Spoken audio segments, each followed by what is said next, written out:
termasuk keselamatan dalam penguasaan teknologi keantariksaan dan dananya juga, pembinaannya, ini semua sudah ada lagi. Ditambah lagi, aturan ini membuka peluang untuk dimantapkannya roket, kemudian satelit, aeronautika, dan penjalaran teknologi. Baru tahu Pemirsa, kalau nanti Indonesia banyak ada banget nih yang begini. bisa dikembangkan. Kita bersinar, BDT buka mata dunia, Sabah dan Indo satu frekuensi sama irama silaturahmi lewat video kita terus maju. BDT Channel, reaksi bikin bersatu. Assalamualaikum kumahadama guys, sampurasun, sarang wilujeng sumping ke channel Abdi. Saya BDT dari Borneo Sabah akan menemani kawan-kawan semua dalam episode reaction kali ini. Dan hari ini kita akan nonton guys, Indonesia sekarang. Lihatlah betapa jauh kemajuan Indonesia sekarang berbanding dulu guys.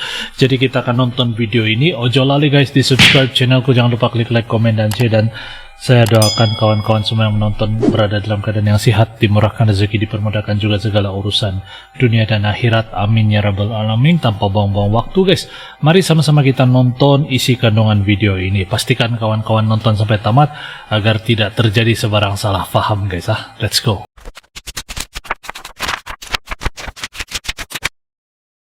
Saya melakukan penghematan, Oke. pengeluaran Presiden yang Indonesia tidak perlu, sekarang. pengeluaran yang mubazir, Bapak Prabowo. pengeluaran yang alasan untuk nyolong.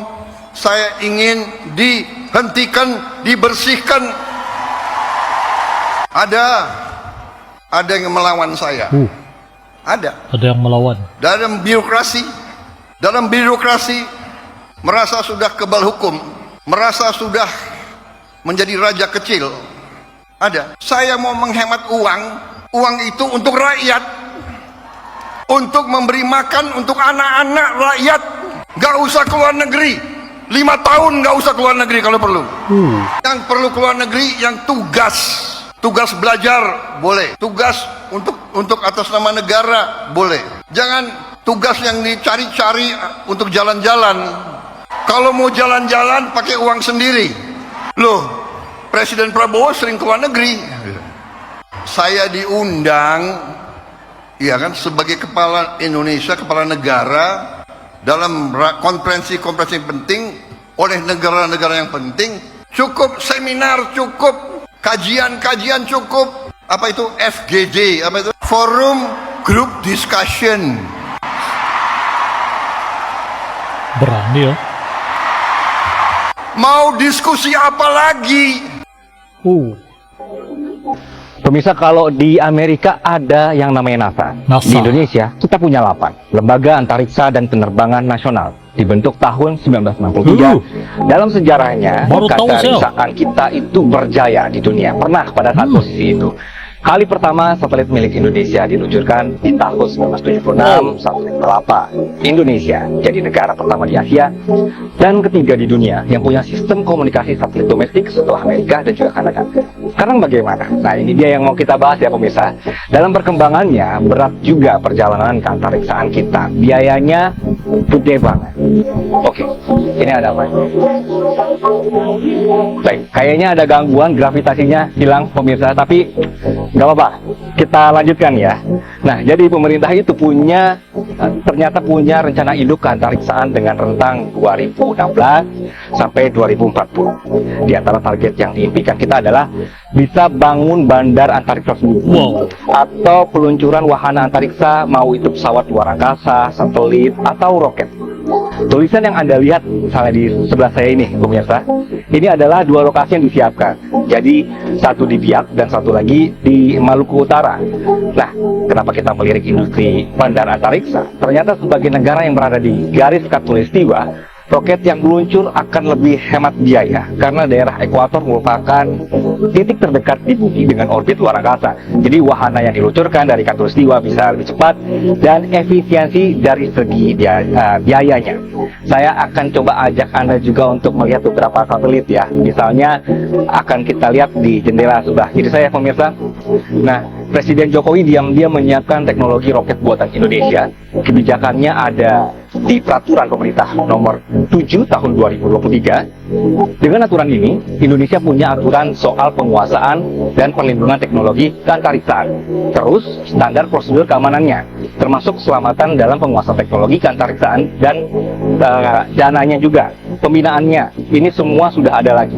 Ditambah lagi, aturan ini membuka peluang untuk dimantapkannya roket, kemudian satelit, aeronautika, dan penjalaran teknologi. Baru tahu Pemirsa, saya nanti kalau Indonesia banyak ada banget nih yang begini. bisa dikembangkan. Bikin prototipe, bikin atau juga uji satelit, kemudian komando jarak jauh, peluncurannya juga.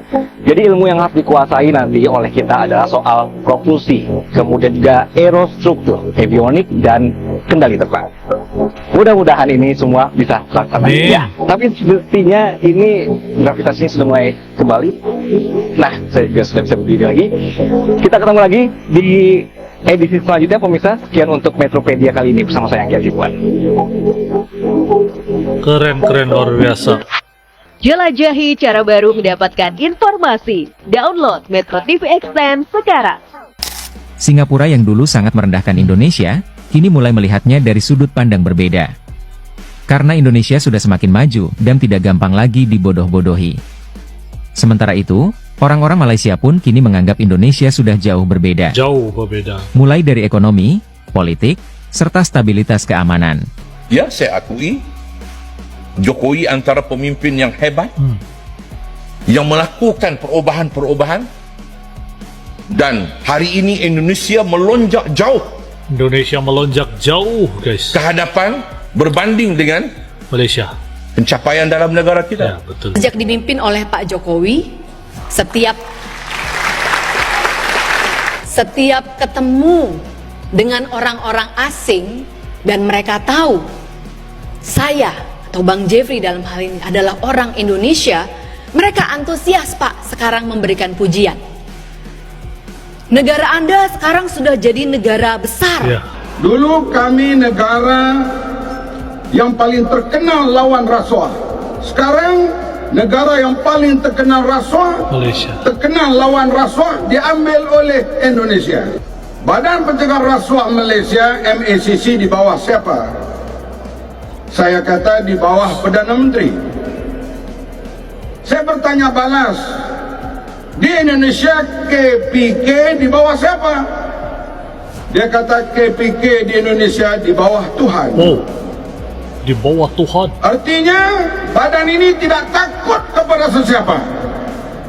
Luar biasa Indonesia sekarang. Indonesia guys. terus ditekan sama negara barat untuk menghentikan kebijakan pelarangan ekspor bahan mentah. Loh kok bisa? Belum selesai proses banding kita setelah kalah digugat Uni Eropa soal ekspor nikel di WTO. Sekarang kita udah diganggu lagi lewat IMF yang meminta Indonesia untuk menghapus program hilirisasi. Padahal dengan kita menyetop ekspor bahan mentah yang harganya murah dan memprosesnya di dalam negeri, hasilnya bisa jadi berkali-kali lipat. Dan ini yang jadi resep rahasia Pak Jokowi supaya Indonesia bisa jadi negara berpenghasilan tinggi di 100 tahun kemerdekaan kita di tahun 2045. Begitu kita bilang stop nikel, ya kita digugat. Ini belum rampung, saya udah perintah lagi boksit tahun ini stop, biar digugat lagi. Tahun depan stop lagi tembaga atau timahnya, biar digugat lagi. Karena kita sudah bertahun-tahun, berpuluh-puluh tahun, ratus tahun kita selalu ekspor yang namanya bahan mentah. Tapi kalau aku jadi negara barat ya jujur ketakutan Dul. Bayangin kalau kebijakan ini juga ditiru oleh negara-negara berkembang lainnya. Jadinya aku nggak heran kalau Indonesia bakal diganggu terus. Yang penting tetap jaga persatuan dan jangan sampai kita mudah dipecah belah seperti yang udah terjadi sebelumnya. Betul. Tidak ada satu negara maju pun di dunia ini yang akan menarik kamu untuk jadi negara maju. So, you have to do it by yourself. Atau kau jadi budak mereka terus. Itu, berkelahi aja kamu terus. Berkelahi aja kalian tuh semua.